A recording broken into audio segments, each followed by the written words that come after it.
Bismillahirrahmanirrahim. Assalamualaikum warahmatullahi wabarakatuh. Alhamdulillah wassalatu wassalamu ala Rasulillah wa ala alihi wa sahbihi wa man tabi'ahu wa mawala. Para habaib, alim ulama, keluarga besar bangsa BNI Syariah. Insyaallah kita semua dimuliakan Allah Subhanahu wa taala. Amin ya rabbal alamin. Agama Islam itu secara konsep agamanya orang kaya. Agamanya orang yang peduli pada ekonomi. Kalau kita lihat di antara 5 rukun Islam, pertama bersyahadat, yang kedua sholat, 3 zakat, puasa, haji. Itu kelima-limanya terkait erat dengan ekonomi. Sholat misalnya, orang syarat sahnya sholat itu menutup aurat. Orang bisa menutup aurat, maka kalau dia punya uang untuk beli kain, apalagi perempuan, itu tertutup semuanya kecuali wajah. Lalu kemudian zakat. Zakat apa lagi? 40 ekor kambing pasti. Lalu kemudian emas 85 gram. Nah, itu. Jadi gimana mungkin bicara tentang jamaah sekalian, kita bicara tentang zakat. Konsep zakatnya luar biasa, tapi ketika mau bicara masalah bayar zakat, tidak ada yang sampai nisab. Nah, itu tidak mungkin, mustahil. Kemudian ketika bicara apalagi haji, haji itu ada transportasi, akomodasi, konsumsi. Oleh sebab itu Islam ini adalah agama orang kaya, agama orang yang mapan ekonomi. Bagaimana orang masuk surga? Masuk surga itu ceritanya duit. Man bana masjidan, siapa yang bangun masjid, banallahu mislahu baitan fil jannah, dibangunkan Allah satu tempat dalam surga. Jadi kalau mau booking tempat di surga itu bangun masjid. Gimana mau bangun masjid kalau ekonominya morat-marit? Kemudian jihad fisabilillah, beli kuda untuk perang, beli tombak, beli baju besi, itu semuanya cerita masalah duit. Ayat dalam Al-Quran yang paling panjang, surat Al-Baqarah 282. A'udzubillahi minasyaitonirrajim. Ya ayyuhalladzina amanu, hai orang beriman, idza tadayantum, kalau kamu menjalin transaksi, bidainin, hutang piutang, ila ajalin musamma, sampai tanggal batas waktu tertentu, faktu, tulislah. Ayat paling panjang dalam Quran cerita tentang ayat duit, transaksi hutang piutang. Lalu kemudian Nabi Muhammad SAW itu dibawa oleh pamannya berdagang ke negeri Syam. Semua cerita Nabi Muhammad dibawa berdagang. Sebelum lahir ke dunia ayahnya meninggal. Umurnya dalam kandungan Aminah 2 bulan. Perjalanan apa itu ayahnya? Perjalanan dagang.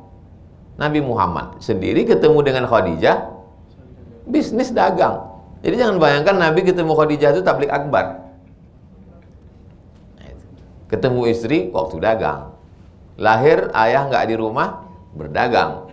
Dibawa oleh paman, dagang. Surat Quraisy itu tentang dagang. Li'ila fi Quraisy, perjalanan dagang orang Quraisy.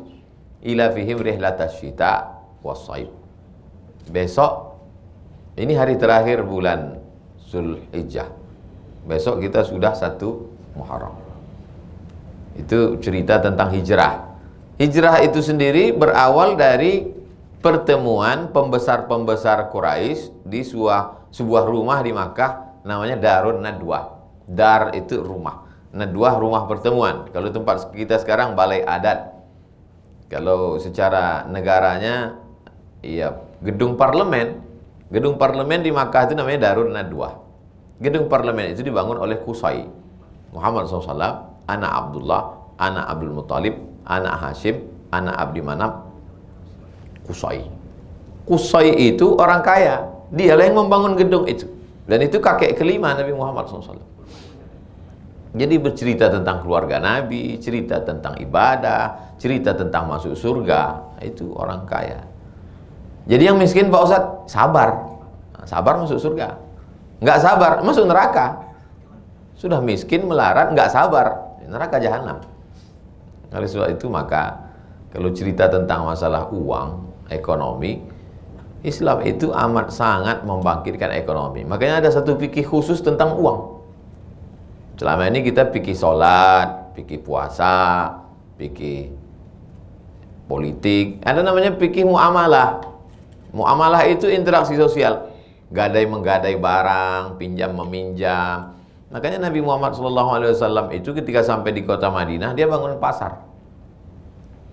Dan sahabat Nabi bernama Abdurrahman bin Auf itu minta tunjukkan, dullani ala suqikum, tunjukkan saya mana pasar. Maka dibuatlah pasar Islam untuk supaya tidak ada riba di dalam, membedakan dengan pasar orang Yahudi. Idza nudiya lis-sholati min yaumil jumu'ah, kalau kamu dipanggil azan hari Jumat, fas'au ila dzikrillah, bersegeralah mengingat Allah, maksudnya segera ke masjid. Wa dzarul bai', tinggalkan jual beli. Karena memang bisnis waktu itu sibuk sekali jual beli. Kalau sudah azan, stop. Fas'au ila dzikrillah, segeralah mengingat Allah. Tapi nanti setelah selesai sholat, idza qudiyatis sholah, kalau sudah selesai sholat, fantashiru fil ard, bertebaranlah di atas muka bumi. Wabtaghu min fadlillah, dagang lagi. Bahkan ketika haji mereka takut dagang. Gimana kami mau dagang?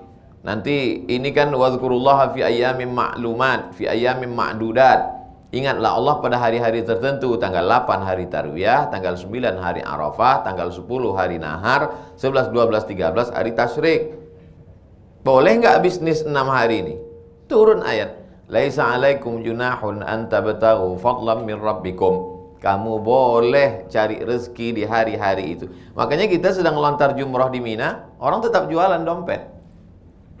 Jadi pasar terbesar internasional itu ya pasar haji itu. Mestinya di masjid itu, bukan dalam masjidnya, ma'arbahallahu tijaratakum. Allah tidak akan memberikan keuntungan kepada kamu kalau kamu dagang di masjid. Dalam masjid nggak boleh. Tapi di masjid itu mestinya, pinggiran masjid itu adalah ruko-ruko, toko-toko, untuk sehingga tidak lagi terbayang kalau tanah wakaf itu tanah kuburan. Jadi tanah wakaf itu ya buka bisnis, dagang, jualan.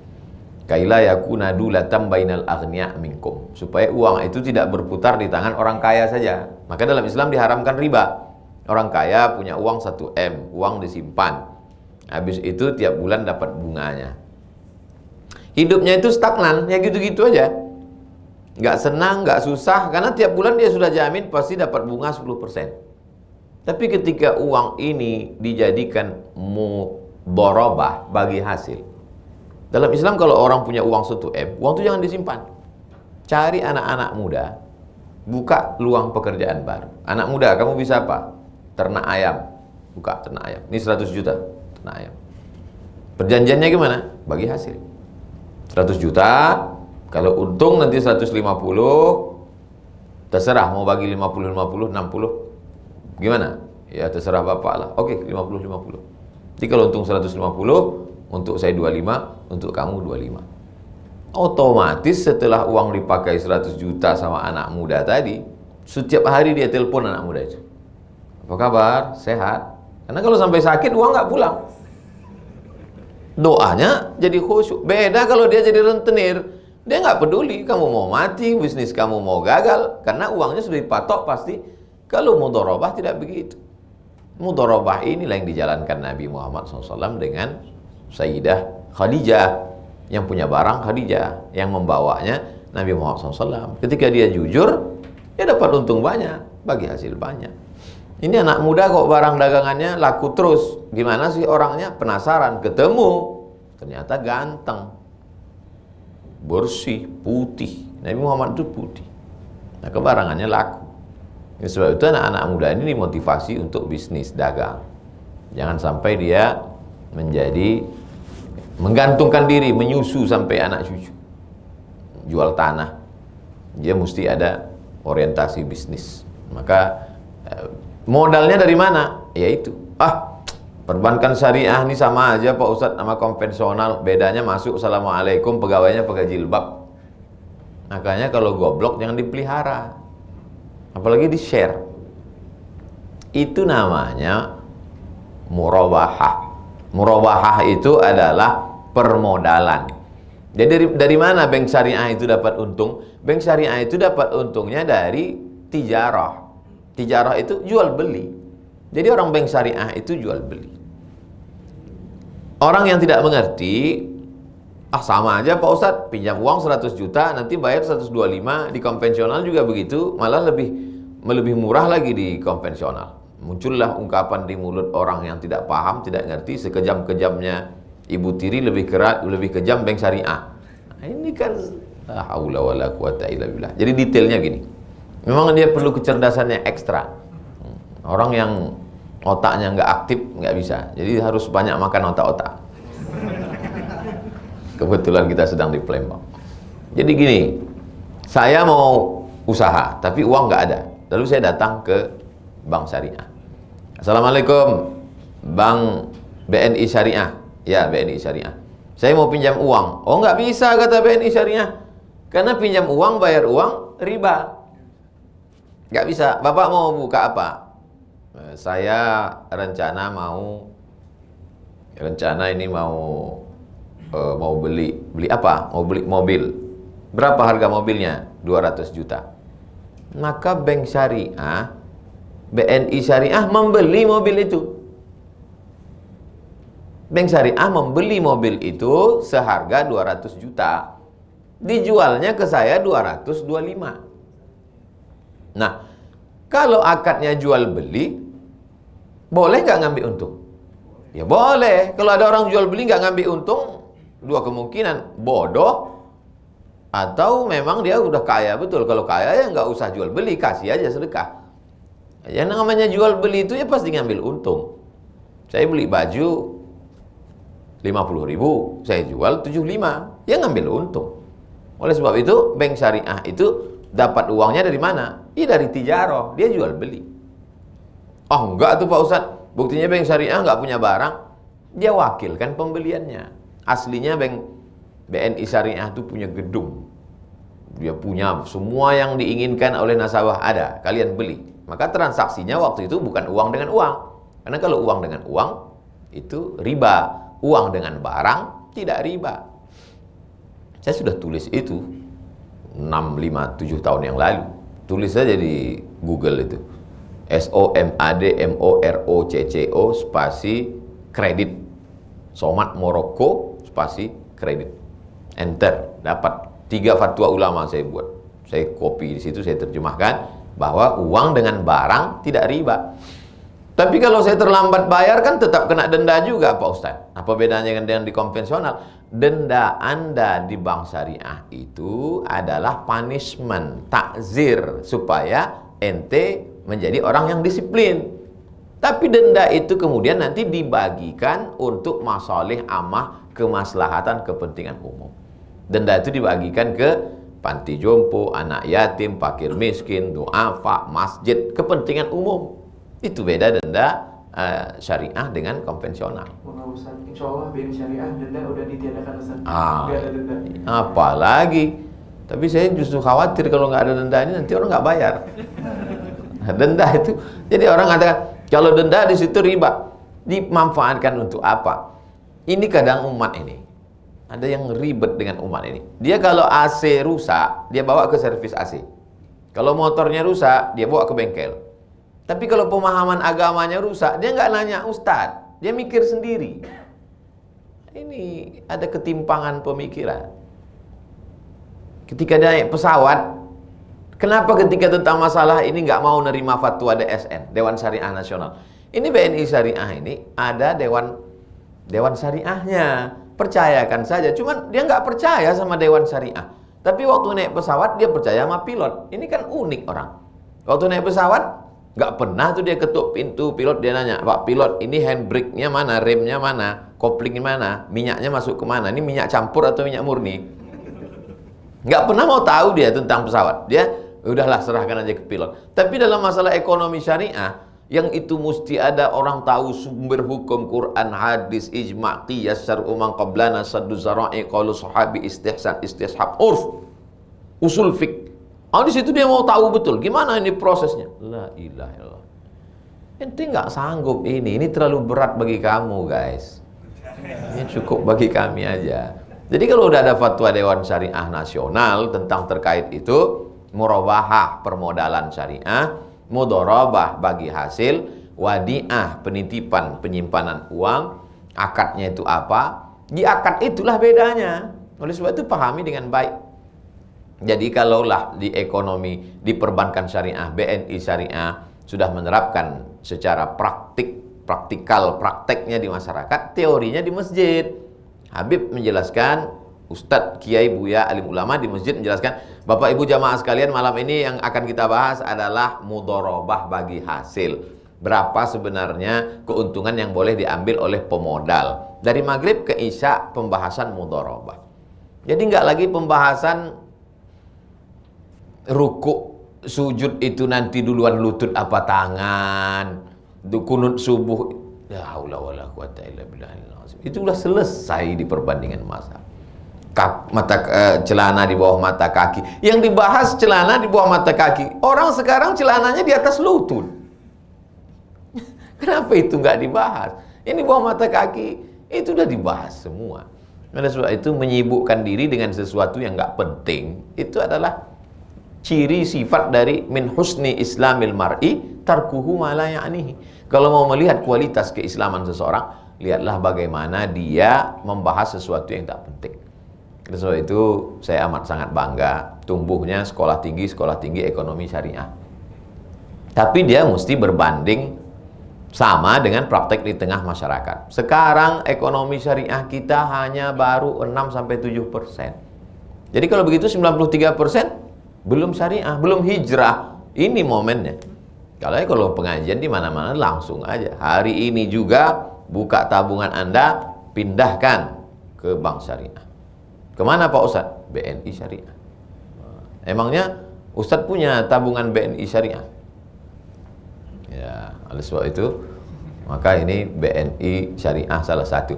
Jadi ini negara ini kita ditinggal bukan negara Islam, negara demokrasi. Tapi di sana kita tidak dilarang untuk menjalankan syariah, termasuk ekonomi syariah. Maka diaturlah bahwa bank konvensional boleh membuka divisi syariah. Bank konvensional dia buka satu divisi syariah, tapi waktunya cuma 16 tahun.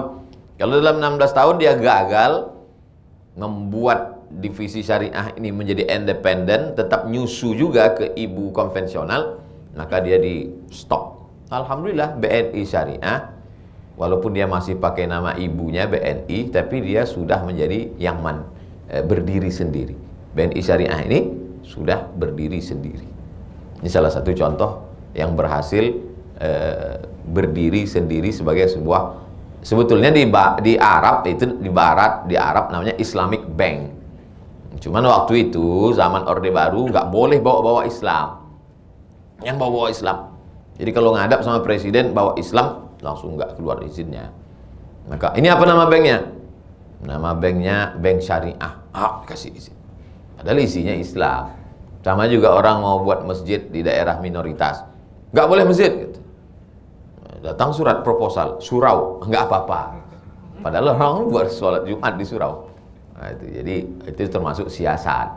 Kita mesti pandai bersiasat. Jadi umat Islam, bagaimana kita mensupport ini? Saya kalau mati 10-23 tahun lagi, mati meninggal dunia, belum tentu juga bank syariah ini selesai. Tapi saya tidak berkecil hati, paling tidak kita sudah berkontribusi.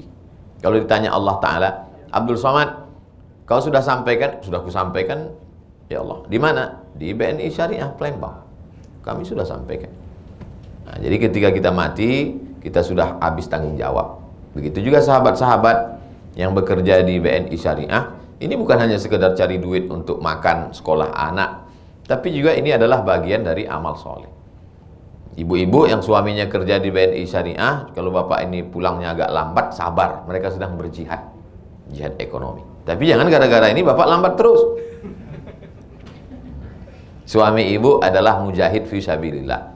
Tapi mereka tidak seperti Muhammad Al-Fatih membawa pedang dan tombak. Jihad mereka adalah dengan laptop, jihad mereka dengan handphone, jihad mereka dengan pena. Mereka sedang berjuang. Jihad mereka apa? Ekonomi syariah.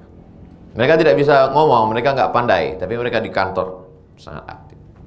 Saya mengiklankannya, saya bagian endorse-nya, saya bagian menyampaikannya. Mudah-mudahan umat ini percaya. Nah itu. Lalu kemudian sampai kapan usaha kita ini Pak Ustadz? Ya sampai ekonomi syariah ini betul-betul bangkit, betul-betul hijrah. Al-muhajir, orang yang hijrah, man hajara manahallahu anhu. Meninggalkan yang dilarang Allah. Meninggalkan khamar sudah, meninggalkan judi sudah, meninggalkan LGBT memang nggak pernah. Jadi kalau ada orang, kamu sudah meninggalkan LGBT, memang nggak pernah Pak Ustaz. Nah, tapi meninggalkan riba, ayatnya dibacakan qari kita tadi, fa'zanu biharbim minallah. Siapa yang belum juga meninggalkan riba, berarti dia sudah ngajak perang sama Allah. Berani ngajak perang sama Allah SWT. Alhamdulillah nasabah-nasabah yang sudah bergabung ke BNI Syariah semakin yakin, semakin kuat. Yang belum, bergabunglah. Manfaatkan momen hijrah ini. Selama ini bingung kapan momennya. Ini momennya, momen hijrah 1 Muharram. Saya kira sebagai pengantar dialog kita, demikian saya kembalikan ke moderator. Terima kasih Ustaz atas beberapa masukan dan juga insight-nya dan beberapa sejarah yang mungkin Ustaz ya, reminder kembali soal pengetahuan kita akan ekonomi syariah yang memang dulu juga sudah berjalan dari zaman Rasulullah dulu. Mungkin kita langsung ke sesi tanya jawab Ustaz, izin ya? Ya.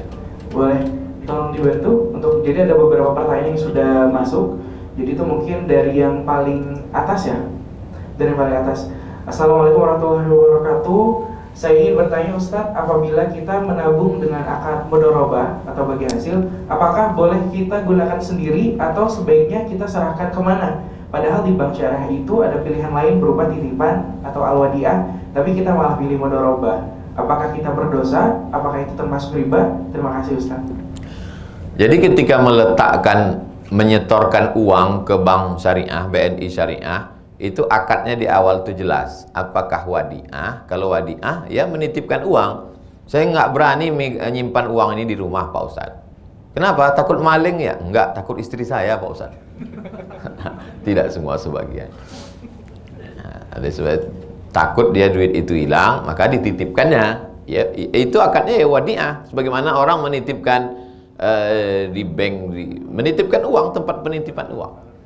Tapi kalau dia akadnya di awal itu mudharabah, bagi hasil, maka uang ini nanti akan diinvestasikan. Yang namanya mudharabah bagi hasil, dia dapat keuntungan. Hanya saja keuntungannya ini kan tidak sama. Ada yang dapat untungnya tinggi, bisnisnya lancar. Ini dipakai bisnis untuk sarang walet, ini dipakai untuk macam-macam bisnis. Dan di bank BNI Syariah, tidak semua bisnis itu diterima. Jadi kalau bisnisnya terkait dengan khamar, prostitusi yang haram, itu ditolak oleh bank syariah. Ini kami ada bisnis, diperiksa dulu bisnisnya sesuai enggak dengan ajaran Islam. Itulah gunanya ada dewan syariah di sana. Nah, kalau saya waktu meletakkan uang itu akadnya mudharabah bagi hasil, ya. Lalu kemudian uang saya ini diinvestasikan. Saya dapat keuntungan. Halal enggak? Ya halal. Kan dia bagi hasil. Dia bukan bunga. Nah, jadi kalau paham secara fikih, kalau nggak paham, terima saja fatwa Dewan Syariah Nasional. Dewan Syariah Nasional itu bukan kacang-kacang, bukan kaleng-kaleng. Itu orang-orang yang berkualitas, profesor-profesor, doktor-doktor yang di bidang dia, bidang hukum Islam, lebih khusus lagi ekonomi Islam. Nah, jadi kita percayakan kepada ati Allah, taat kepada Allah, wa atiur Rasul, taat kepada Rasulullah SAW, wa ulil amri. Ulil amri itu diantara ulil amri ulama. Ulama dalam bidang syariah ini. Dewan Syariah Nasional, bukan sekelompok orang yang cuman bisa baca Iqra, ujuk-ujuk mengeluarkan fatwa, bisa ditangkap dia. Ini negara kita negara hukum. Jadi jangan ragu sedikit pun yang memperoleh hasil dari mudharabah. Demikian. Insya Allah halal digunakan sendiri boleh ya Ustaz ya. Jadi ditanya apakah harus dibagikan atau boleh digunakan sendiri? Dia masih remang-remang antara bunga bank konvensional dengan hasil mudharabah. Ini masih abu-abu. Yakinkan Anda sudah sarapan biar jelas mendengar suara saya. Itu mungkin udah terjawab pertanyaan dari Ibu Eli. Belum, saya jelaskan. Belum. Anda menyimpan uang di bank konvensional. Lalu kemudian konvensional nggak ada wadiah, nggak ada mudharabah. Akadnya tunggal saja. Pokoknya asal meletakkan, diinvestasikan mereka. Dan saat investasi itu nggak ada investasi halal haram. Hantam kromo bantai saja, riba sudah. Dan setiap bulan akan dapat untung. Nah, uang ini haram. Uang haram ini, kalau gitu saya buang ke Sungai Musi. Nggak boleh. Kalau gitu saya makan. Nggak boleh juga. Lalu di mana? Diserahkan untuk masalih ammah, kepentingan umum. Kata Syekh Qardawi dalam Fatwa Mu'asirah, fatwa kontemporer. Nah, si bapak yang nanya tadi ragu, apakah sama uang yang saya dapat dari mudharabah tadi dengan bunga konvensional tadi? Dah, saya jelas. Yang hasil dari konvensional tadi tidak boleh dimakan, tidak boleh dipakai, tidak boleh untuk apapun, serahkan untuk kepentingan umum. Tapi kalau bapak ibu dapat dari hasil mudharabah, itu halal. Saya masih ragu Pak Ustadz, kirim ke saya. Nanti saya berikan beras, bukan untuk saya. Saya berikan beras, saya belikan beras untuk bagi sembako fakir miskin tiap bulan. Kami punya program tiap bulan. Nah, oleh sebab itu maka saya yakin saya ragu ini karena sedikit. Biasanya orang ragu sedikit. Kalau udah banyak, yakin saya Pak Ustadz, yakin. Nominal ya Ustadz ya? Nominalnya. Nominalnya. Demikian. Allahu a'lam. Oke. Dilanjutkan untuk yang kedua ya. Yang mana? Yang kedua. Bismillahirrahmanirrahim. Assalamualaikum Ustadz, nama saya Anik Sumardi. Pertanyaannya, saya pernah baca buku Ustadz bahwa katanya kalau yang berlabel syariah itu tandanya tidak syariah, karena contohnya nggak ada Islam syariah, salat syariah, puasa syariah. Mohon penjelasannya Ustadz. Kalau yang berlabel syariah itu tandanya tidak syariah. Ini orang-orang yang meruntuhkan semangat ekonomi syariah. Orang-orang seperti ini masuk kategori alladzi waswisu fi sudurin nas minal jinnati wan nas.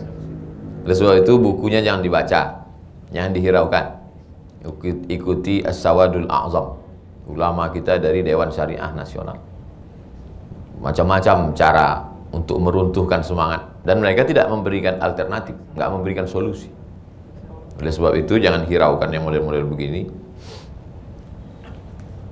Kalimat aja berbolak-balik, berbelit-belit.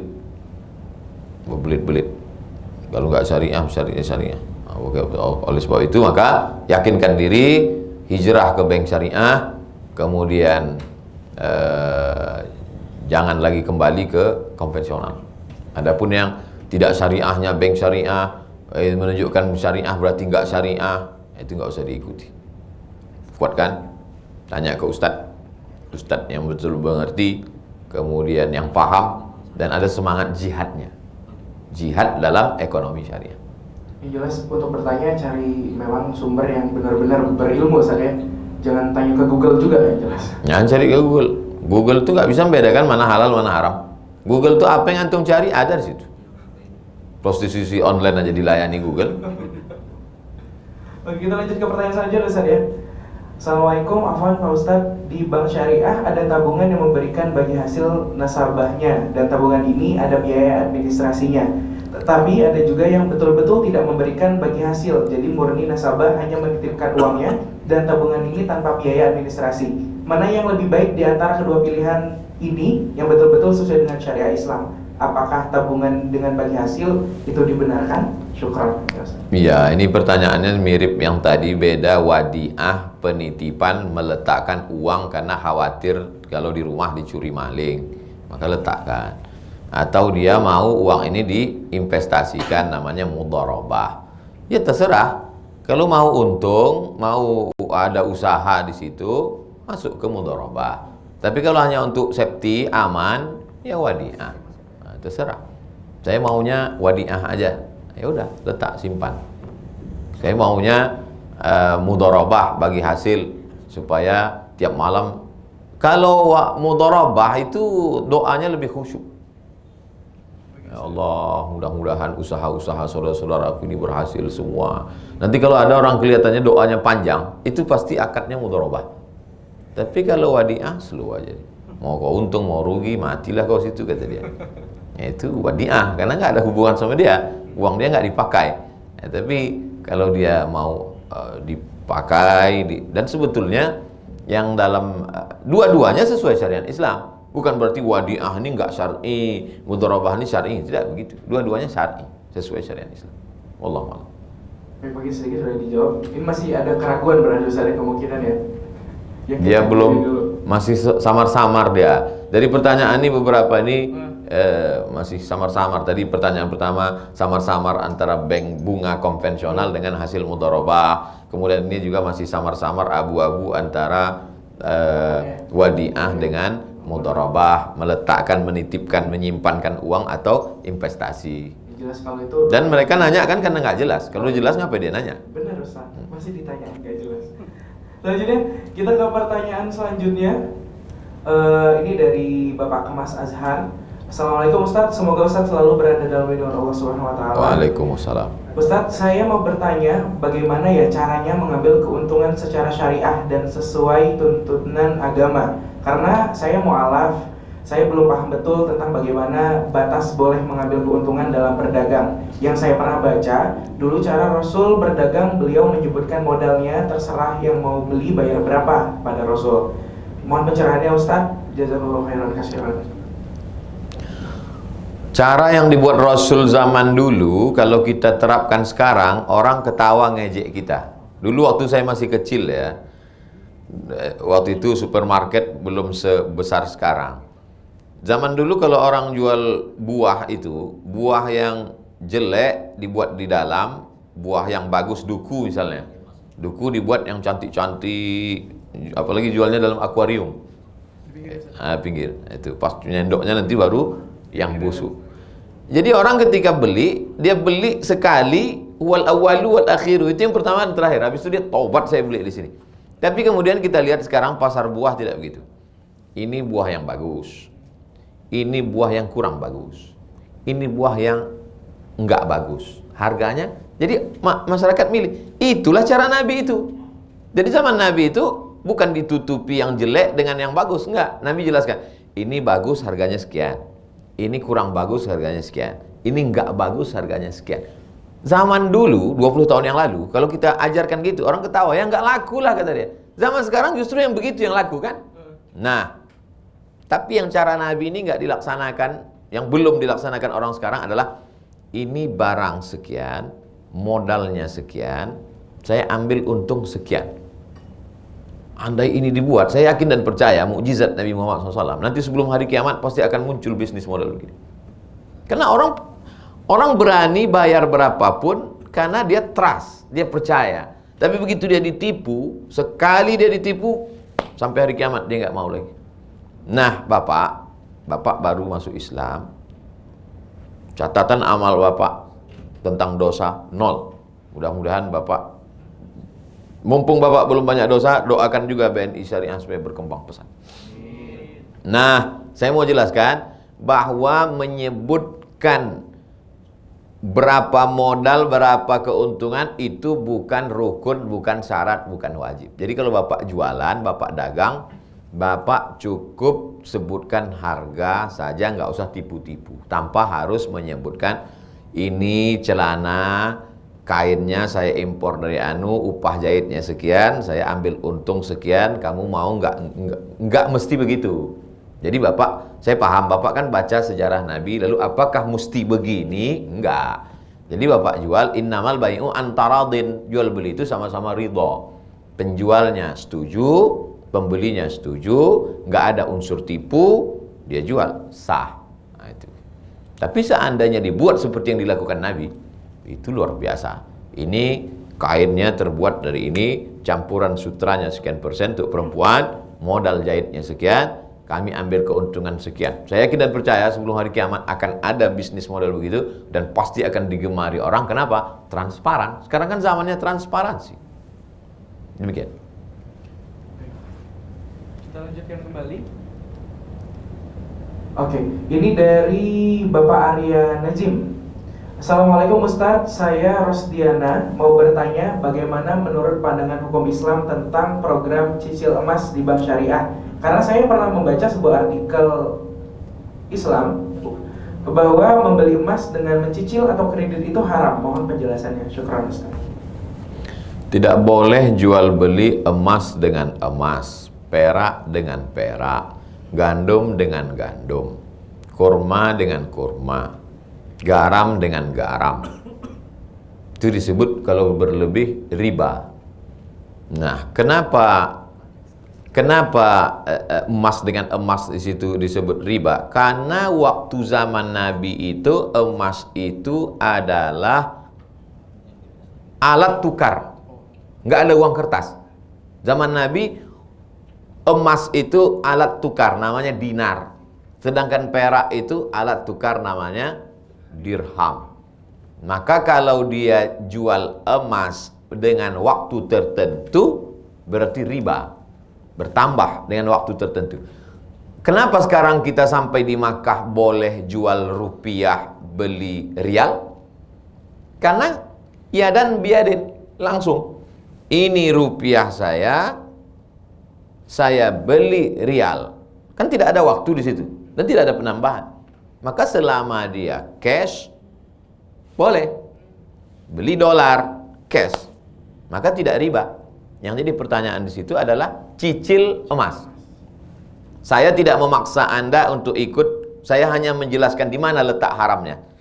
Yang mengatakan cicil emas itu haram karena dia meyakini emas itu sebagai alat tukar.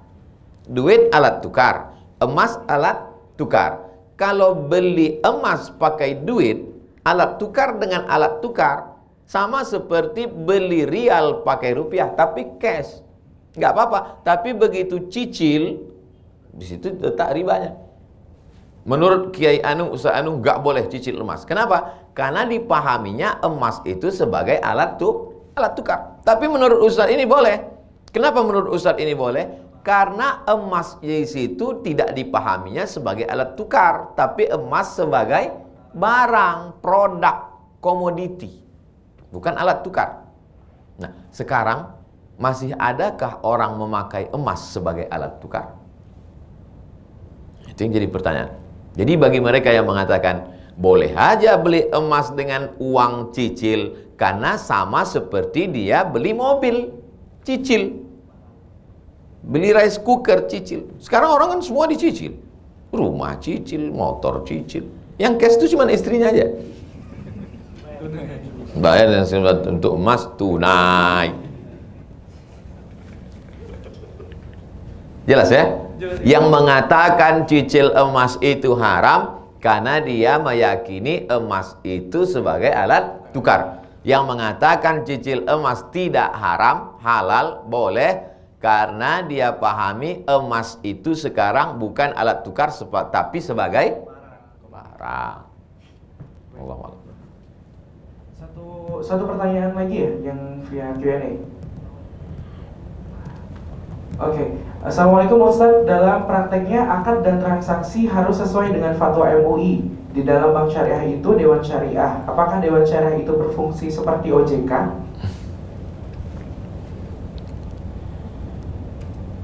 Yang mengatur masalah negara dulu namanya sultan. Orang yang punya kekuasaan itu namanya sultan. Bahasa Indianya raja. Makanya dulu disebut raja. Tapi setelah Islam datang berubah menjadi sultan. Kerajaan menjadi kesultanan. Karena susah menyebut kesultanan. Asalnya syaiton, jadi setan. Masalah kesultanan. Sultan ini nggak ngerti masalah agama. Maka diangkatlah orang yang ngerti agama, namanya mufti. Kesultanan, sultan, mufti. Ketika Negara Kesatuan Republik Indonesia berdiri, tak ada lagi sultan, maka mufti pun tak ada, karena kita pimpin oleh presiden. Maka di situ ada mengkait dengan agama, ini adalah Kementerian Agama. Fasultanu waliyun man la waliyalaha. Sultan menjadi wali bagi perempuan yang tak punya wali. Kalau ada perempuan mau nikah, ayahnya tak ada, habis semua walinya, ditelan bumi. Siapa jadi walinya? Sultan. Sultan kita kan nggak ada. Maka berdirilah Kementerian Agama. Kementerian Agama yang paling bawah itu siapa? Pak Kua. Makanya Pak Kua yang menikahkan perempuan nggak ada wali. Nah, karena Pak Kua juga kurang ngerti agama, dia hanya sebagai Pak Kua, ini masalahnya apa hukumnya? Kata Pak Kua, aku pegawai pencatat aja, catat-catat nikah aja. Masalah hukum ini kau tanyalah sama satu komisi di Majelis Ulama, itu namanya Komisi Fatwa.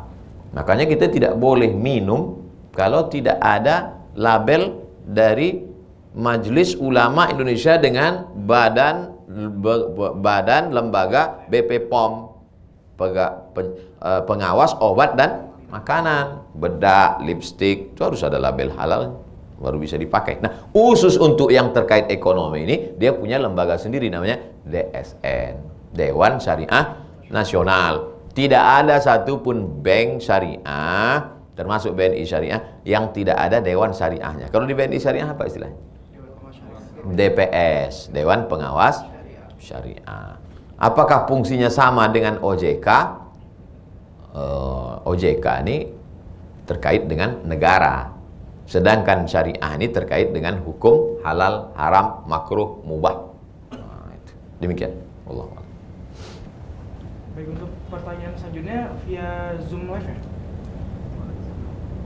Atau satu lagi penanya. Boleh, ini dari Pak Yudi. Assalamualaikum warahmatullahi wabarakatuh. Waalaikumsalam. Izin bertanya Pak Ustadz, apabila kita punya uang dan mampu untuk membeli sesuatu, tetapi kita malah meminjam uang di bank syariah untuk membeli sesuatu tersebut, bagaimana hukumnya? Terima kasih atas jawabannya. Kita punya uang 200 juta untuk beli mobil. Ada uang kita 200. Tapi kemudian kita meminjam ke BNI Syariah sejumlah yang sama, artinya kita mau cicil. Ini terkait tentang masalah hukum hutang dalam Islam. Boleh nggak kita ngutang? Kalau nggak boleh ngutang, ngapain ayat yang paling panjang tentang hutang? Ayat paling panjang tentang Nabi Muhammad SAW meninggal dunia. Wadir'uhu marhunatun inda yahudiyin. Baju besinya, Nabi itu punya baju besi namanya dir'ah. Itu tergadai. Orang gadai itu kan ngutang kan? Saya pinjam uang bapak ya, saya ngasih Pak Ustadz, tapi nanti kalau Ustadz nggak bisa bayar, Ustadz gadaikan apa? Ini saya gadaikan gadai. Artinya saya ngutang. Nabi Muhammad SAW meninggal dunia dalam keadaan ngutang. Yang nggak boleh itu ngutang riba. Itu yang nggak boleh. Jadi kalau dia ngutang ke BNI Syariah, dia sebetulnya sedang utang barang, bukan utang duit. Dia utang barang. Barang itu dibeli oleh BNI Syariah, lalu kemudian dijual. BNI Syariah dapat untung dari tijarah, dari dagang, dari bisnis. Bukan meminjamkan uang rentenir. Maka pada saat itu, mana yang lebih baik Pak Ustadz? Bisa jadi dia mau tidak pakai uang dia yang 200 tadi karena dia mau beli tanah, dia mau buka usaha, terserah. Tapi kalau saya pribadi, secara syariat Islam tidak salah ngutang. Tapi saya secara pribadi, saya nggak mau ngutang. Saya termasuk orangnya penakut. Kalau ada utang nggak bisa saya tidur malam. Jadi saya tak pernah ngutang. Dari dulu tak pernah. Bukan berarti saya kaya banyak duit, enggak. Tapi kalau ada orang yang nggak boleh itu demi untuk prestis, untuk lifestyle hebat, mobil mewah, rumah, tapi ngutang semua. Nah, itu yang nggak boleh. Tapi selama dia tidak terjebak pada riba, maka dalam Islam hutang itu, hukum asal hutang itu adalah boleh. Wallahu a'lam. Baik, selanjutnya kita ke pertanyaannya lewat live Ustaz. Jadi nanti kita persilakan satu penanya untuk join ke Zoom kita. Boleh?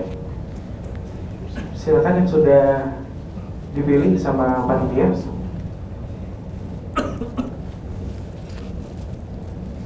Baik, ini ada Pak Riza. Coba sudah bergabung. Assalamualaikum Pak Riza. Assalamualaikum. Waalaikumsalam. Baik, silakan Pak Riza, pertanyaan langsung ditanyakan ke Ustaz. Ya. Ustaz, assalamualaikum Ustaz Somad. Waalaikumsalam warahmatullahi wabarakatuh Pak Riza. Jadi ini Ustaz, jadi dalam akhir-akhir ini saya jual beli emas itu Ustaz. Nah, jadi ada sebagian konsumen itu mau akadnya biadan biadin, cash keras itu. Ada juga yang ingin simple, jadi seperti mau dulu atau emasnya dulu gitu. Jadi saya seperti pakai fatwa yang berbeda. Dan jadi di mana dari menurut konsumen itu menurut dia riba, jadi saya menuruti dia. Jadi apakah saya itu termasuk pelin-pelan itu dalam mengambil fatwa itu, Ustaz? Nah, jadi yang ini boleh, kadang tidak. Jadi mohon pencerahannya, Ustaz. Fatwa DSN, Fatwa Dewan Syariah Nasional, jual beli emas dengan cicil tidak riba karena emas itu bukan alat tukar di zaman sekarang, tapi dia dianggap sebagai komoditi, dia sebagai barang.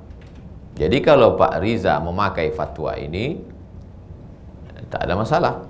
Lalu kemudian ada orang yang mau beli emas dan dia tidak mau cicil, dia beli kepada Pak Riza secara cash, ya tak ada masalah, orang dia beli cash. Di mana letak masalah? Sama seperti misalnya Pak Riza sholat maghrib di Masjid Muhammadiyah, bismillahnya sir, atau sholat subuh kemudian nggak pakai kunut. Kemudian Pak Riza sholat di masjid sendiri, Pak Riza jadi imam baca kunut. Itu tidak bisa dibilang, wah ini Pak Riza ini nggak istiqomah. Istiqomah itu artinya melaksanakan sholat subuh, itu istiqomah. Istiqomah artinya Pak Riza istiqomah menjalankan syariat Islam. Bahwa di situ ada fatwa, Pak Riza kalau ada orang beli cicil, maka Pak Riza pakai fatwa DSN bahwa boleh, halal, karena dia bukan alat tukar, tapi dia sebagai barang komoditi. Ketika datang orang, saya nggak mau pakai itu, saya mau beli cash, kata dia. Ya udah, kau bayar aja cash, selesai. Kan Pak Riza nggak mengatakan saya tidak jual cash karena saya pegang pada fatwa DSN. Enggak, Bapak jual secara cash. Tak masalah Pak Riza. Wallahu a'lam. Oke, terima kasih Ustaz Ahmad. Baik, terima kasih Pak Riza. Mungkin nanti Assalamualaikum. Waalaikumsalam warahmatullahi wabarakatuh. Kami persilakan lagi untuk peserta webinar untuk raise hand ya. Jadi di situ ada salah satu toolsnya. Jadi bisa memberi syarat ngangkat tangan. Jadi nanti kita bisa pilih untuk yang mau bertanya. Cuma mungkin kalau misalkan belum ada yang ingin bertanya secara langsung, boleh kita buka Q&A-nya lagi. Mungkin untuk ada beberapa pertanyaan yang bisa dipilih.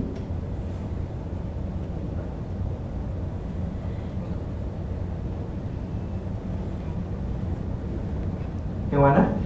Oh. Ini pertanyaan dari Pak Ferial. Assalamualaikum warahmatullahi wabarakatuh. Saya mau tanya mengenai zakat harta, Ustaz.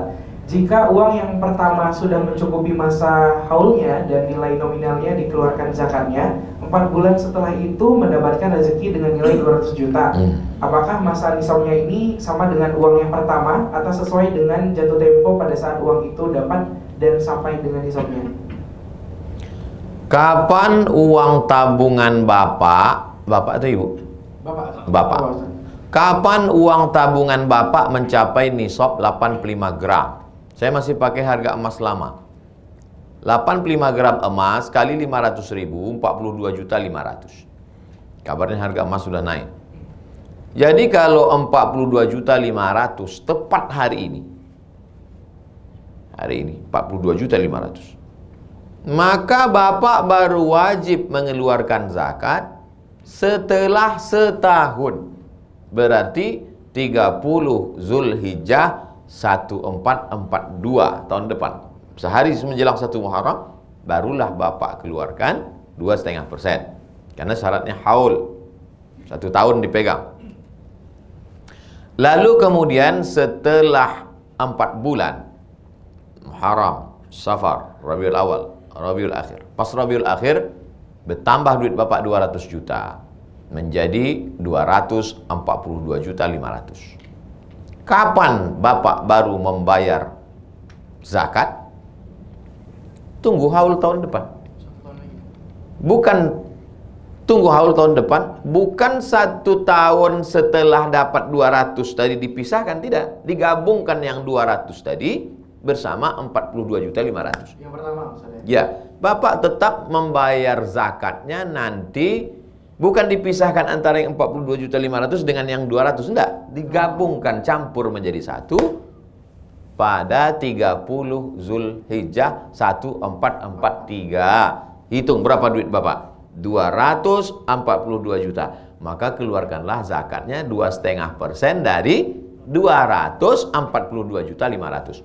Bukan dari 200. Digabungkan menjadi satu. Tiba-tiba di tengah perjalanan atau pas itu berkurang menjadi 30 juta. Bapak tak wajib bayar zakat. Gimana caranya biar supaya nggak berzakat saya Pak Ustaz? Saya ajari gimana caranya supaya nggak berzakat. Jual, beli tanah. Beli tanah, harga tanah 210. Tinggal 30 juta. Orang yang di bawah nisab tidak kena zakat. Seumur hidup tidak berzakat bisa. Tapi ingat, Allah Maha tahu. Itulah pentingnya orang jangan belajar fikih. Karena fikih itu banyak sekali celah halal haramnya, pasal-pasal karet. Bisa. Tapi belajar juga tentang tauhid, malu kepada Allah. Masa punya duit banyak enggak mengeluarkan zakat? Petani yang cuman 520 kilo mengeluarkan zakat. Masa kita pada bisnismen enggak mau mengeluarkan zakat? Duit itu kadang keluar juga sendiri. Bisa. Dan yang banyak mengambilnya, kalau Anda berzakat, yang ngambil zakat itu fakir miskin. Tapi kalau Anda simpan, dia keluar juga. Yang ngambil siapa? Dokter spesialis. Nggak percaya, cobalah simpan. Nanti baru percaya. Betul kata Ustaz Somad. Habis diambil Pak Dokter. Kata Pak Dokter, kan udah dikasih tahu Ustaz Somad. Pilihan di Anda, Ustaz. Pilihan ada pada Anda. Baik, kita lanjutkan lagi untuk pertanyaan. Mungkin coba dicek apakah ada yang raise hand di aplikasi kita. Jadi kami persilakan untuk Bapak Ibu sekalian yang pengen bertanya langsung dan Ustaz, nanti insya Allah kita sambungkan via Zoom, jadi bisa bertanya langsung. Kalau bisa masih belum ada, kita bisa pilih dari Q&A lagi ya, karena waktu juga masih ada.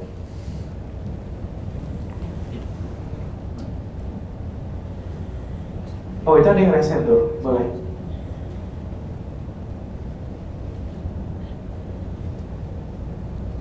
Ibu Deliati ya.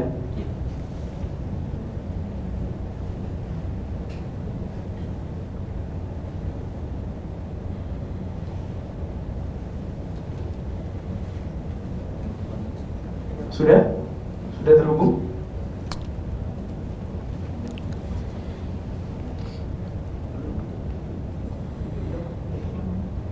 Sudah terhubung dengan Ibu Deliatinya? Assalamualaikum Ibu.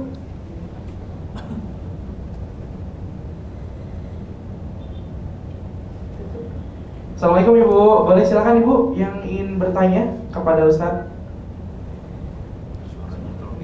Ustaz, Assalamualaikum Ustaz. Waalaikumsalam warahmatullahi wabarakatuh. Saya kan pedagang bawang Ustaz, agennya. Nah, kan hasil tuh kadang untung tuh kan udah tentu. Dalam setahun tuh kadang setengah tahun untung sekian. Nah, sampai bulan puasa kami ngitung zakatnya Ustaz pas bulan puasa aja. Nah, jadi kadang rugi kan. Gimana cara ngitungnya Ustaz? Apa setiap bulan untung tuh dipisahi Ustaz? Kayak gitu. Begini Bu, kalau Ibu ada pena, pulpen sama kertas, Ibu bisa tulis. Karena ini rumus. Kalau enggak, kalau tak bisa tulis sekarang, tak apa. Nanti bisa ditonton lagi di channel Ustadz Abdul Somad Official. Bisa diulang balik. Bisa diulang di situ. Jurusnya 3+2. Modal yang diputar tambah untung tambah piutang kurang rugi kurang utang. 3 kurang 2. Ustaz, yang saya tanya tuh ngitungnya bulan puasa aja Ustaz, kayak gitu. Iya Ibu dengar dulu. Kali kayak gitu. Maksudnya, modal yang diputar selama setahun. Selama setahun. Ibu sudah patok dari Ramadan, bagus. Cara saya pun bayar zakat Ramadan karena membantu fakir miskin. Setahun itu modal yang diputar tambah untung, tambah piutang, kurang rugi, kurang utang. Saya ulang sekali lagi.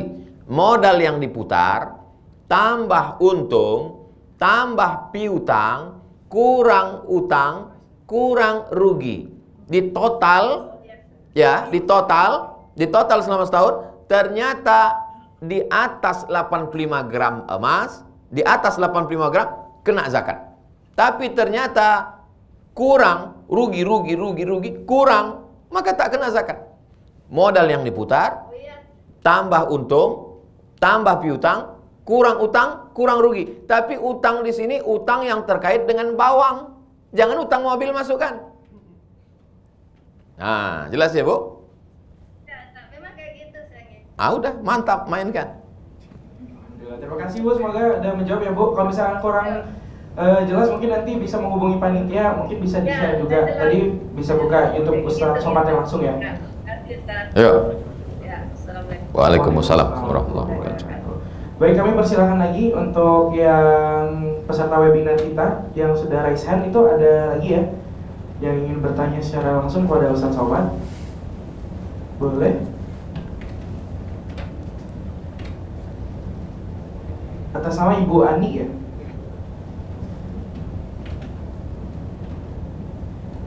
Sudah terhubung?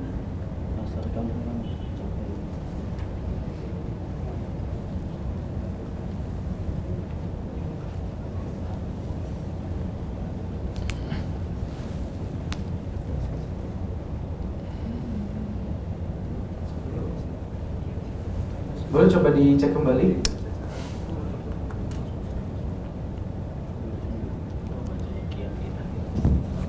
Atau kita move dulu ke Q&A dulu. Boleh? Boleh, silahkan dipilih dulu. Yang mana? Oke. Ini pertanyaan dari Ibu Suwadi. Assalamualaikum Ustaz, kenapa jika sudah menunggak selama 3 bulan tetap berlaku punishment agunan kita disita oleh bank syariah? Jadi tidak ada beda dengan bank konvensional. Terima kasih Ustaz.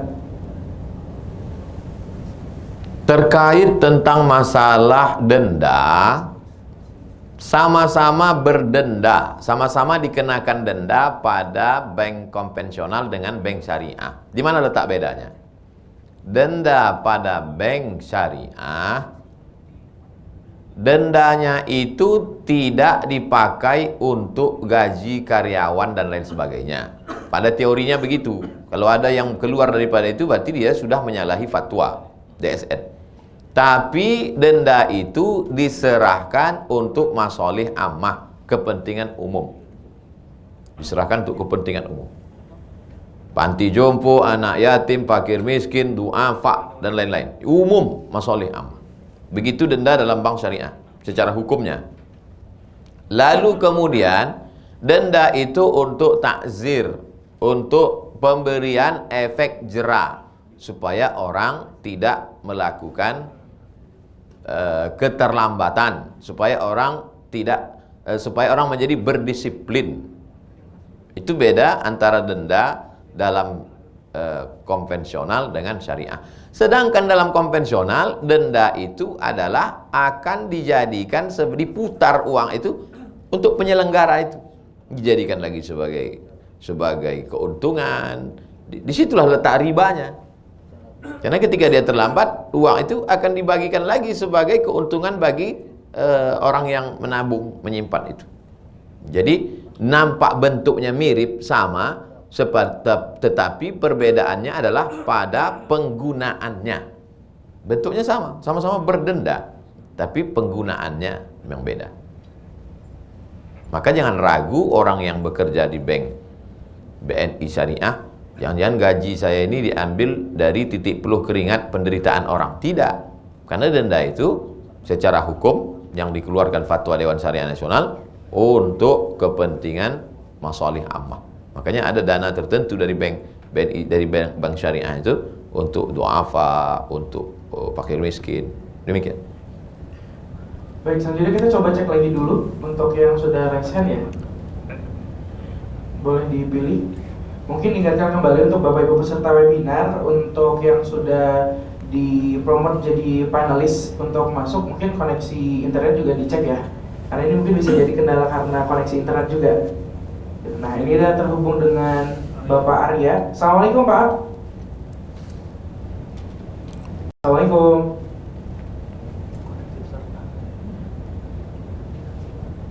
Halo, Assalamualaikum.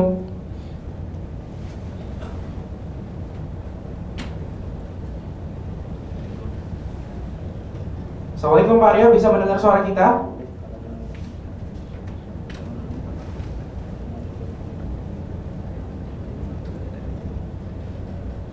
Oh, ini mungkin karena mic-nya di mute, boleh diganti aja.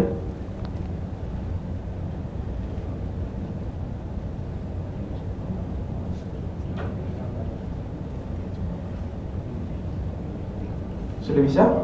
Assalamualaikum. Waalaikumsalam. Waalaikumsalam. Silakan Pak Arya, pertanyaan pada Ustaz. Ya, mohon izin. Ya, mohon izin Ustadz, mohon bertanya singkat. Baik Pak Arya. Ya, mohon maaf Ustadz, mau bertanya. Halo. Ya, silakan Pak Arya. Saya hari-hari profesi saya sebagai developer atau pengembang Ustadz, yang bekerja sama untuk menjual rumah saya dengan salah satunya BNI Syariah atau beberapa bank syariah gitu. Nah, yang saya mau tanyakan adalah akadnya, yang saya tahu ada beberapa teman-teman juga yang mengerti mengenai hukum Islam, katanya akadnya itu kita pengembang itu harusnya dibayarkan dulu, kemudian bank menjual dengan konsumen saya dengan keuntungan. Jadi kita dibayar dulu, kemudian bank menjualkan lagi dengan keuntungan. Nah, sementara selama ini akadnya itu kita duduk bertiga antara pihak perbankan selaku pembiayaan, saya selaku developer, kemudian konsumen, itu kita tidak dibayar dulu. Jadi akadnya nanti dibayar, tapi bank sudah menjualkan dengan keuntungan. Nah, apakah sistem seperti itu memang sudah cocok dengan syariat Islam? Mohon izin Ustaz penjelasannya. Pertama, kalau terjadi persilangan pendapat dalam masalah fikih. Fikih ini nanti ada pendapat mazhab 1, pendapat ulama 2, mazhab 1, mazhab 2, mazhab 3. Dalam mazhab itu sendiri nanti ada pendapat ulama 1, ulama 2, ulama 3. Yang menjadi pemutus itu yang mana? Karena setiap ustadz nanti dalam Islam sendiri ada mazhab. Mazhab 1, mazhab 2, mazhab 3, mazhab 4. Dalam mazhab itu sendiri ada pendapat lagi. Pendapat ulama 1, ulama 2. Nah, yang menjadi pemutus itu dalam setiap masalah itu di mana? Yang menjadi pemutus itu adalah pendapat yang dipakai oleh ulil amri. Pendapat mana yang dipakai oleh ulil amri?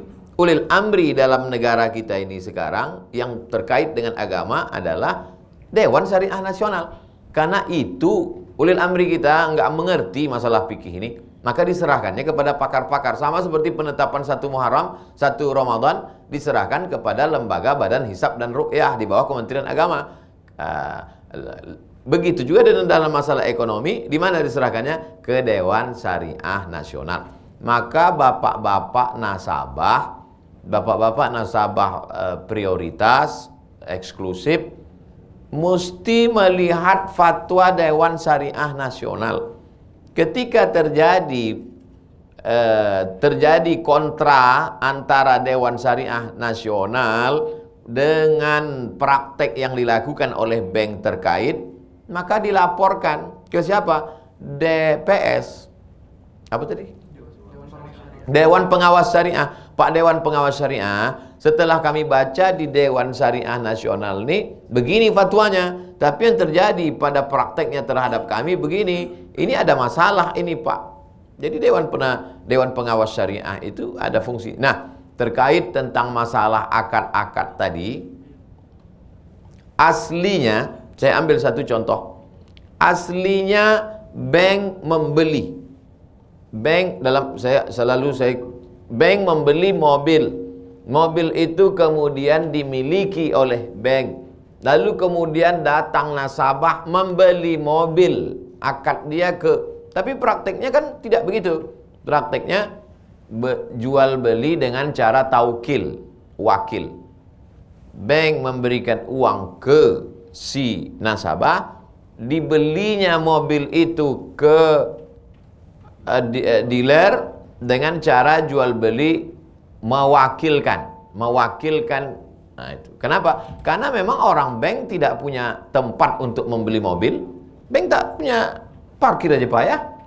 Gimana dia mau beli mobil? Bank tidak punya karyawan cukup untuk membeli hari itu berapa mobil yang mau dibeli, berapa rumah. Maka ada akad membelikan dengan cara wakil. Ini sebagai perbandingan contoh bahwa tidak kaku, tidak baku seperti yang ada di kepala kita, bahwa bank membeli mobil, mobil dibawa ke bank, mobil sudah punya bank penuh, lalu si pembeli membeli ke bank dengan cara cicil. Tidak seperti itu. Nah, itu yang disebut fikih. Itu ya begitu. Fikih itu artinya tidak hanya sekedar mengerti, paham, tapi kalau dalam fatwa Dewan Syariah Nasional itu dibenarkan, maka tidak dikatakan haram, karena mereka menggodok ini dengan berbagai macam disiplin ilmu. Ekonomnya ada di dalam, akuntansi ada di dalam. Nah, demikian Pak. Wallahu a'lam. Ya, baik, terima kasih Ustaz. Barakallah. Baik, terima kasih. Selanjutnya kita cek lagi untuk yang pertanyaan lewat Zoom. Boleh Ustaz, boleh ambil dulu Ustaz.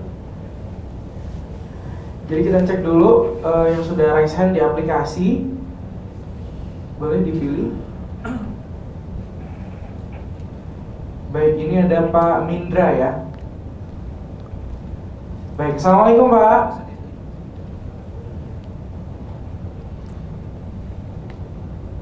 Assalamualaikum. Waalaikumsalam. Silakan Pak Mindra. Ya, apakah terdengar suara saya? Terdengar Pak, terdengar. Silakan Pak. Assalamualaikum Ustaz. Waalaikumsalam warahmatullahi wabarakatuh. Terima kasih BNI Syariah atas kesempatannya. Ustaz, saya mau bertanya, saya ini pengusaha travel umroh dan haji. Terkait cicilan umroh dan haji, apakah hukumnya bagi jamaah calon umroh ini yang memang belum punya dana yang siap untuk berangkat tapi mengambil cicilan? Dan hukumnya kami juga sebagai penyelenggara memberikan cicilan itu menalangi sebelum bank memberikan dana. Apa hukumnya Ustaz? Baik. Akadnya itu permodalan. Jadi dia dibayarkan duluan, lalu kemudian dia pada dasarnya tidak sekarang tidak, sempat beberapa waktu lamanya tidak dibenarkan lagi karena membeludaknya sampai jamaah haji ini sekian puluh tahun, saking banyaknya orang, karena mudahnya mendapatkan cicilan. Pertama, bahwa uang dengan uang riba. Uang dengan uang riba. Uang dengan barang tidak riba. Yang kedua, bahwa orang boleh beribadah ngutang, itu boleh. Misalnya begini, saya mau kurban tanggal 10 Zulhijjah, tapi saya baru bisa bayar utang itu 1 Muharram. Artinya ada rentang 20 hari baru saya bisa bayar. Dengan syarat hutangnya itu yurja adauhu, ada yang diharapkan pembayarnya. Pak, pinjam saya uang 2,5 juta, saya mau kurban. Kapan Ustaz bayar? 1 Muharram panen kedelai saya. Itu bisa. Yang nggak bisa itu, pinjam saya uang, saya mau kurban. Kapan Ustaz bayar? Kuserahkan pada Allah Subhanahu wa taala. Nah, itu tak bisa. Karena tidak ada yang diharapkan pembayarannya. Saya ulang sekali lagi. Yang pertama, bahwa uang dengan uang riba. Yang kedua, boleh beribadah dengan mengutang. Dalam Majmu' Fatawa Ibnu Taimiyah itu, dia ceritakan situ tentang masalah kasus kurban. Apalagi sekarang untuk haji, itu banyak orang yang ngutang sebelum berangkat sebetulnya sudah lunas. Karena sekarang haji itu kan sampai 20 tahun. 20 tahun. Sementara 10 tahun utangnya udah lunas. Maka sebelum dia berangkat 2040, utangnya 2030 sudah lunas. Jadi yang tidak bisa itu kalau dia menghutang riba. Tapi kalau utangnya tidak riba, pinjaman, maka dia bisa berangkat. Tapi setahu saya sekarang pinjaman ini pun di stop. Tak tahu kalau dibuka lagi. Karena negara mau mengumpulkan duit, sudah kehabisan duit. Kalau dulu sempat di stop, kenapa? Karena itu hanya akan membengkakkan lagi daftar antrian yang begitu panjang. Demikian Pak. Wallahu a'lam. Terima kasih Ustaz. Semoga Ustaz dan kita semua sehat selalu. Amin. Amin. Barakallahu. Terima kasih Pak Mindra. Baik, satu penanya lagi.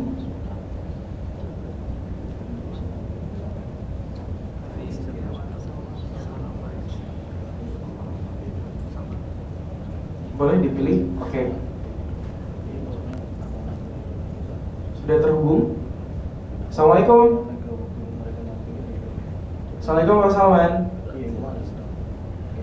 Boleh di unmute?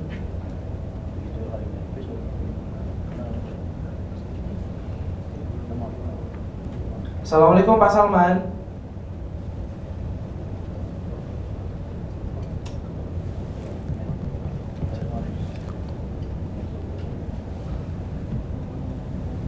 Halo, assalamualaikum.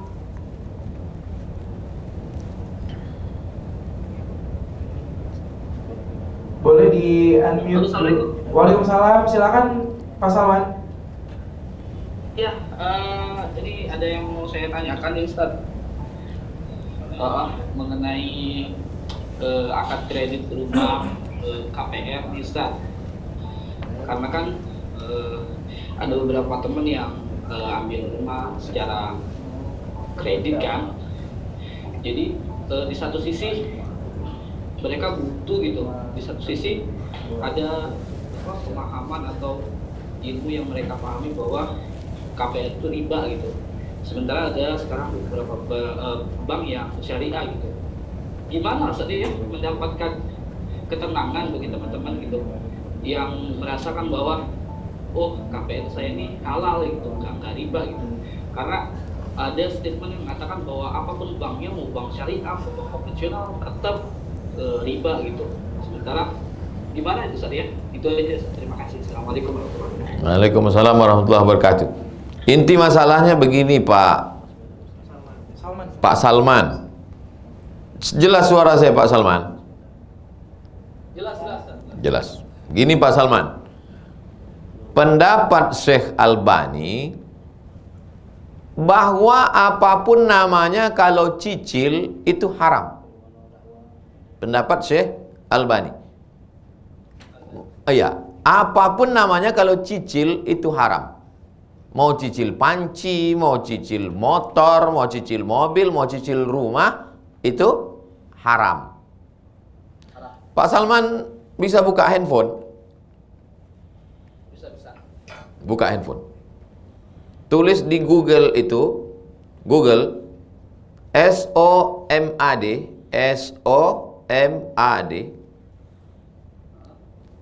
sambung, jangan ada spasi.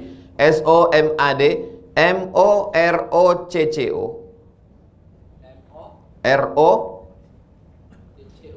MOROCCO Morocco, spasi ya, spasi kredit, enter. Nah, sudah nampak di atas tuh Somat Morocco blogspot.com kredit, ada muncul. Nah, coba klik. Sekarang coba Bapak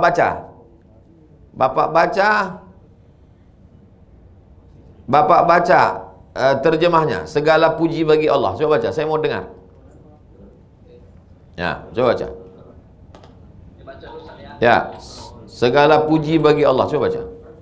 Iya, Fatwa 18 Rajab 1426 Hijriah. Ya. Segala puji bagi Allah, salawat dan salam pada Rasulullah, Ya. keluarga dan para sahabatnya. Ya. Wa ba'du Majma' al-Fiqih al-Islami, lembaga fikih Islam, Ya. memperbolehkan jual beli dengan tempo.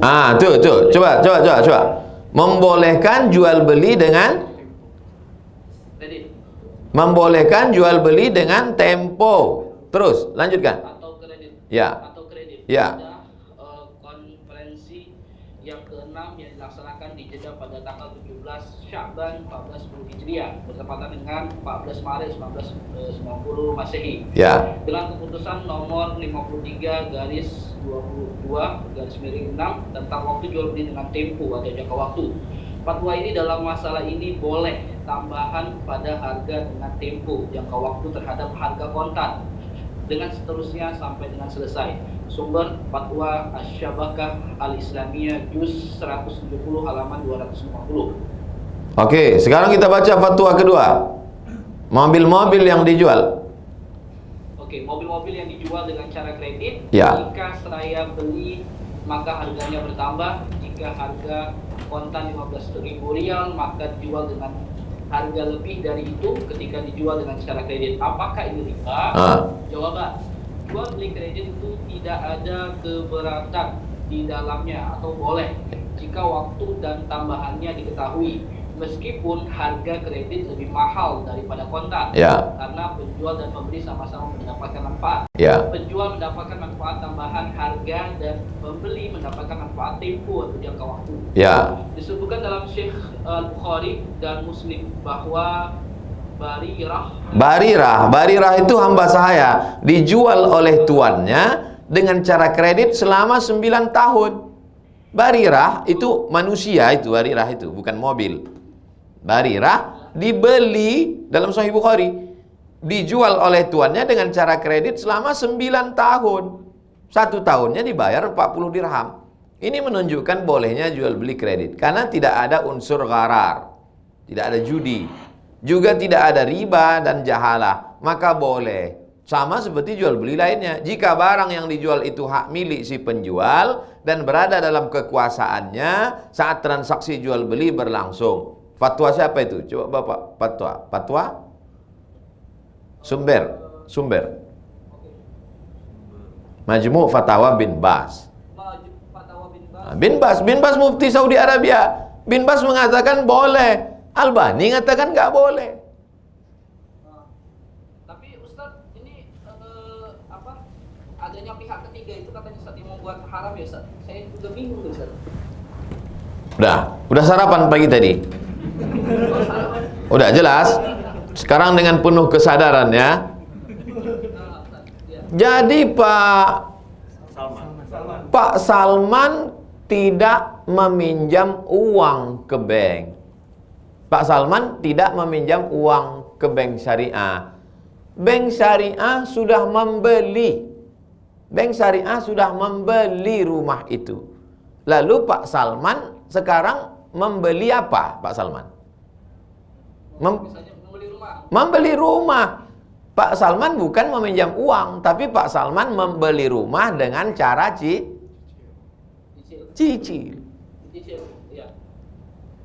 Itulah isi fatwa tadi, membeli rumah dengan cara cicil. Nah, Ustaz, tadi alhamdulillah udah jelas Ustaz, terima kasih Ustaz. Nah, satu lagi Ustaz ya, masalah overcredit Ustaz, itu apakah akad di atas akad? Jadi gimana Ustaz? Kalau overcredit Ustaz? Ini masalah baru nih Pak Salman. Supaya mendapatkan ketenangan lah misalnya kan. Saya sangka tadi udah tenang. Nah, overcredit ini Ustaz, itu kan ada akad lagi Ustaz ya. Misalnya saya overcredit tuh dengan teman misalnya gitu. Bapak pakai bank apa? Pak Salman pakai bank apa? Syariah, bank syariah. Bank syariah menyelesaikan urusan rumah itu. Kita cerita rumah lagi, tak usah kita cerita mobil, nanti muncul pertanyaan ketiga. Bank syariah menyelesaikan urusan itu sehingga sekarang Pak Salman membeli rumah dari bank syariah. Pak Salman membeli rumah dari bank syariah. Maka Pak Salman saat itu mencicil rumah. Akadnya adalah uang dengan barang. Simple sebetulnya. Uang dengan uang riba, uang dengan barang tidak riba. Aslinya idealnya begini Pak Salman, aslinya kalaulah bank itu besar, dia punya karyawan banyak, dia beli rumah ini, rumah oper kredit ini dia beli lalu, tapi karena keterbatasan akhirnya ada jual beli taukil, dia wakilkan bapak untuk membeli lalu kemudian bapak mencicil, itu teknisnya. Tapi akad aslinya itu adalah uang dengan barang. Pak Salman mencicil barang. Jadi intinya hukum dasarnya kalau uang sama barang ala dasarnya.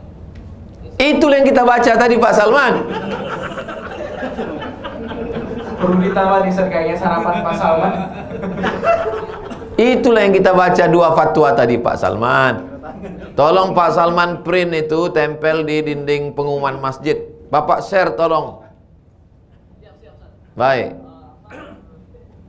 Dari yang Ustaz jelaskan paham saya, dari Pak juga paham. Alhamdulillah. Apakah ada tafsir lagi, maksudnya ta'liq lagi dari penghuni dari makhluk ini atau gimana? Apa udah jelas itu saya sebenarnya barang itu udah halal saya. Jelas, jangan ragu lagi Pak Salman. Serahkan ke BNI Syariah. Oke, siap. Terima kasih banyak Ustaz. Jazakumullah. Barakallah. Baik, terima kasih Pak Salman. Ini mungkin pertanyaan terakhir untuk hari ini Ustaz. Alhamdulillah. Jadi memang karena keterbatasan waktu juga dari agenda dari Ustaz Abu Somad yang lumayan padat di Palembang Ustaz ya. Insya Allah mungkin kalau misalkan ada kesempatan lagi akan kita buat yang jilid 2. Amin. Insya Allah. Dan kami ucapkan juga terima kasih untuk Bapak Ibu sekalian yang sudah hadir dalam webinar kita pada hari ini. Semoga ilmu yang diberikan dan juga yang kita dapatkan hari ini dapat bermanfaat untuk kita semua. Amin. Akhirul kalam wabillahi taufiq wal hidayah. Assalamualaikum warahmatullahi wabarakatuh. Waalaikumsalam.